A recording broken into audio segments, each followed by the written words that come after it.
Hello, and welcome to Word Walk with Wall. Today, we're going to continue on with Fruit of the Spirit. This is part 4, and we're going to talk about joy, God's joy. And so, because Jesus said we will be known, men will know us by our fruit, it is imperative that we examine ourselves to see if we are showing the fruit of our flesh, or are we actually expressing the fruit of God's Spirit that's in us. So the word tells us what the fruit that is in us what the fruit should bear that is in us. It says that, it says, the fruit of the Spirit is love, joy, peace, long suffering, gentleness, kindness, meekness, temperance. And so that's why we're going to talk about each one of those. So we need to show and express God's joy to be the physical representation of his spirit that's living big in us. So all of us want joy in our lives, but most of us don't really know what joy is. So many of us confuse happiness with joy. But see, happiness is dependent on what happens to us. And so, for example, we're happy when we win a game, or we're happy when we find some money. Are we happy if we get a promotion? Or we're happy when we go on a trip, a really nice trip. So it's dependent on what happens to us in the natural. So joy, on the other hand, is more of a state of mind. Joy is centered on the present moment. And as Christians, we recognize that God is our source. And and it's not dependent on what happens in the natural. So when something bad happens, we know that all things work together for good for those that love the Lord and called according to his purpose. We stand on his word, and so we can still have joy in the midst of trouble and when tribulation comes. So I'll put it another way. Joy is a choice. So it's a choice when we choose to actually trust God in everything, in every situation. So we choose to do what he says to do.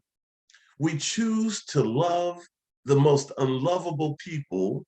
When we choose to forgive people that have done unforgivable acts to us and unforgivable things, when we choose to do and follow what God says to do, then we'll choose to walk in his joy, and we will walk in his joy. So when we fully trust God in to lead us every day, every step of the way, we are strengthened by his joy. That's a side effect of following what he says to do. It may not mean that everything's going to be make us happy, but we will walk in his joy because we know we're doing his will. And so let's look at a couple scriptures. In Nehemiah 8:10, it says, "Then he said unto them, go your way, eat the fat and drink the sweet, and send portions unto them for whom nothing is prepared. For this day is holy unto the Lord. Neither be ye sorry, for the joy of the Lord is your strength." Now, Nehemiah was talking to a people that were very troubled at the time. And he was like saying, we rest in him and trust in God. And the joy of the Lord is our strength, even in this time of turmoil. And so when we focus on God in our daily walk, we will tap into his power in our lives because we trust that he is in control. And in the end, we know that we win when we continue to do his will. So no matter what happens in the flesh, we will walk in his joy, even when tribulation comes, even when trials come. We know we win in the end. Even if I die, yet I will trust him. So let's look at a couple more scriptures. 1 Peter 1:8, whom having not seen ye love, in whom though now ye see him not, yet believing ye rejoice with joy unspeakable and full of glory. And in Matthew 24:13, Jesus actually says, but he that shall endure unto the end, the same shall be saved. That's enough to shout right there. That's enough to, that's that's Jesus himself that says that. When we can endure to the end, no matter what happens in this flesh, we will be saved and we will reign in victory with God for eternity. That in itself, thinking on that, we should be able to walk in his joy every single day, no matter what happens to us on this earth. So what matters is how we feel about what happens to us on this earth and how we respond to it. Doesn't matter what happens to us.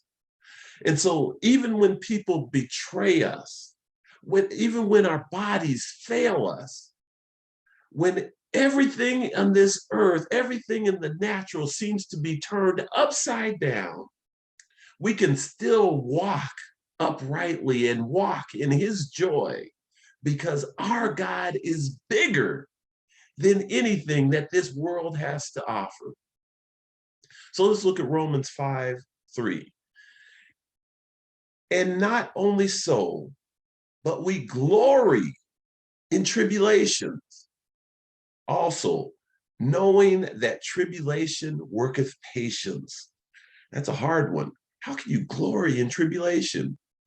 We know that the tribulation will bring us patience and have us lean more into God and trust him that he has everything in control. Even if we die, we trust him. So James 1:2 and 3, he puts it this way. He says, my brethren, count it all joy when you fall into diverse temptations, knowing this, that the trying of your faith worketh patience. And 1 Peter 4:13 says, but rejoice insomuch as ye are partakers of Christ's sufferings, that when his glory shall be revealed, ye may be glad also with exceeding joy. So we should always live with an attitude of gratitude, being content in every situation and trusting that God is in control. So when we follow his commandments, then we will walk in his joy, even in the midst of turmoil. So 2 Corinthians 12:10 says, therefore, I take pleasure in infirmities, in reproaches, in necessities, in persecutions, in distresses for Christ's sake. For when I am weak, then I am strong. Because when I'm weak, that's when I lean into God, and I'm strong because he flows through me. When things are going wrong and I know I can't do it in my own strength, that's when I'm strong because he will flow through me and accomplish his will in my life, in the lives of people around me. So in Romans 8:18, it says, for I reckon that the sufferings of this present time are not worthy to be compared with the glory which shall be revealed in us. Nothing that could happen on this flesh, on this earth, nothing that people can do to me can compare to the glory that will be revealed when we persevere and we are sitting and reigning with God himself for eternity. So we'll finish off with what Jesus says in John 15:10 and 11. He says, if you keep my commandments, ye shall abide in my love, even as I have kept my Father's commandments and abide in his love. These things have I spoken unto you, that my joy might remain in you, that your joy may be full. So remember, when you go through the day today, walk in his joy. Do what he says to do. When we forgive someone else, that's not for them, that's for us. We're going to have God's joy because we did what he said to do. So remember, always hear God's word, study God's word, live God's word, and share God's word. Love you. Talk to you tomorrow. Peace.